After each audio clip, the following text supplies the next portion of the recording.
गत क्या है? आसान भाषा में कहें तो ये सितार पर बजने वाली एक धुन या एक मेलोडी है। ये वो बुनियाद है, समझ लीजिए, जिस पर एक कलाकार अपनी पूरी कला का एक शानदार महल खड़ा करता है। तो इसी गत की दो सबसे बड़ी, सबसे मशहूर शैलियां हैं। एक तरफ है मसीत खानी, जिसे दिल्ली बाज भी कहते हैं, बिल्कुल धीमी, गहरी, जैसे कोई ध्यान में डूबा हो। और दूसरी तरफ रजा खानी यानी लखनऊ बाज, एकदम तेज, चंचल और रोमांच से भरपूर। फर्क को ऐसे समझिए जैसे एक शांत बहती नदी हो और दूसरी पहाड़ों से गिरता हुआ एक तेज झरना। तो चलिए सबसे पहले उस शांत नदी में डुबकी लगाते हैं। चलते हैं मसीत खानी गत की दुनिया में और महसूस करते हैं इस धीमी लय की भव्यता को। मसीत खानी गत की जड़ें अरे बहुत गहरी हैं। इसके जो निर्माता थे मसीत खान, वो कोई ऐसे वैसे संगीतकार नहीं थे। उनका ताल्लुक सीधा संगीत के सम्राट तानसेन के घराने से था। जी हाँ, वो तानसेन के पड़पोते थे। जरा सोचिए, मतलब वही विरासत, वही संगीत की गहरी समझ इस पूरी शैली की आत्मा में बसी हुई है। और मसीत खां का संगीत पनपा कहाँ? दिल्ली के शाही दरबार में। तो जाहिर है उस माहौल का असर उनकी कला पर दिखना ही था। उनकी बनाई धुनों में ना एक शाही शान है, एक दरबारी गंभीरता है, एक ठहराव है जो सीधा उस दौर की याद दिलाता है।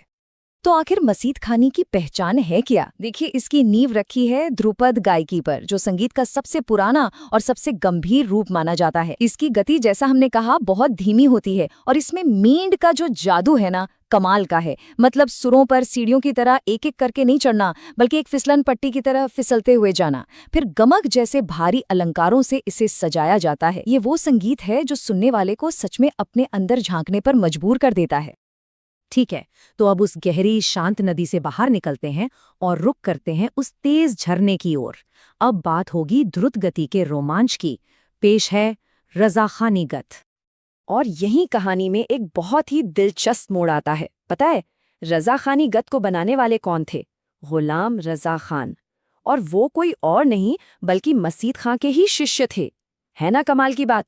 मतलब गुरु ने एक धीमी, गहरी शैली बनाई और शिष्य ने उसी परंपरा से एक बिल्कुल नई, तेज तर्रार शैली को जन्म दे दिया।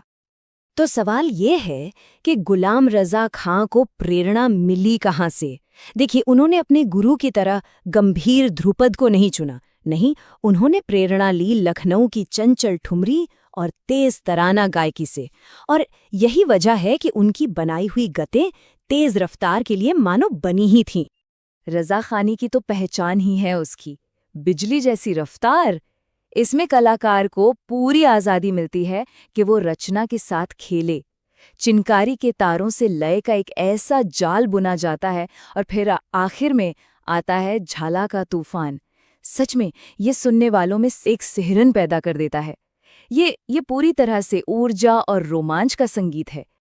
तो एक तरफ परंपरा की गहरी नदी और दूसरी तरफ नवीनता का तेज झरना। एक धीमी, एक तेज। अब सवाल यह है कि संगीत के इतिहास ने इन दोनों धाराओं को मिलाया कैसे? चलिए देखते हैं।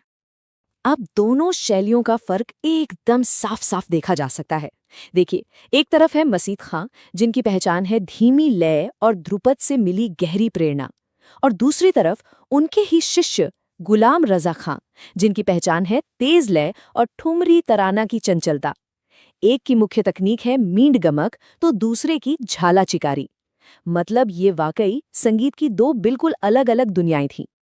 अब होता ये था कि पहले के कलाकार या तो सिर्फ मसीत खानी बजाते थे या फिर सिर्फ रजा खानी। ये दोनों रास्ते ना बिल्कुल अलग अलग थे। लेकिन फिर आए उस्ताद इमदाद खां जैसे महान कलाकार और उन्होंने संगीत में एक क्रांति ला दी। उन्होंने ही इन दोनों शैलियों को एक ही कार्यक्रम में एक साथ पिरोना शुरू किया। और जानते हैं, बस इसी एक कदम ने आधुनिक सितार वादन की नींव रख दी। एक ऐसी विरासत जिसे हम आज भी देखते और सुनते हैं। आज के दौर में एक बात और है, कलाकार अक्सर मसीत खानी और रजा खानी की जगह विलंबित गत यानी धीमी गत और द्रुत गत यानी तेज गत जैसे शब्दों का इस्तेमाल करते हैं। ऐसा क्यों? क्योंकि ये नाम सीधे सीधे उनकी रफ्तार और मिजाज को बताते हैं। तो अगली बार जब ये शब्द सुनने को मिले तो बस ये याद रखिएगा कि इनकी जड़ें उन्हीं दो महान शैलियों में हैं। तो आज अगर किसी सितार के कार्यक्रम में जाएं तो क्या देखने को मिलता है? ठीक वही जिसकी शुरुआत उस्ताद इमदाद खाने की थी। कार्यक्रम की शुरुआत होती है एक धीमी, गंभीर, विलंबित गत से, जो कि मसीद खानी शैली है। ये एक गहरा माहौल बनाती है और फिर कार्यक्रम का अंत एक तेज, रोमांचक द्रुतगत से होता है, जो कि रज़ा खानी है। ये पूरे माहौल को ऊर्जा से भर देती है। तो मसीद खानी की गहरी परंपरा और रज़ा खानी की रोमांचक नवीनता, इन दोनों का ये संगम हमें एक बड़े सवाल पर लाकर छोड़ देता है। क्या यही वो जादुई संतुलन है, परंपरा और नवीनता का, जो भारतीय शास्त्रीय संगीत को सदियों बाद भी इतना ताज़ा, इतना जीवंत बनाए हुए है? सोचने वाली बात है ना?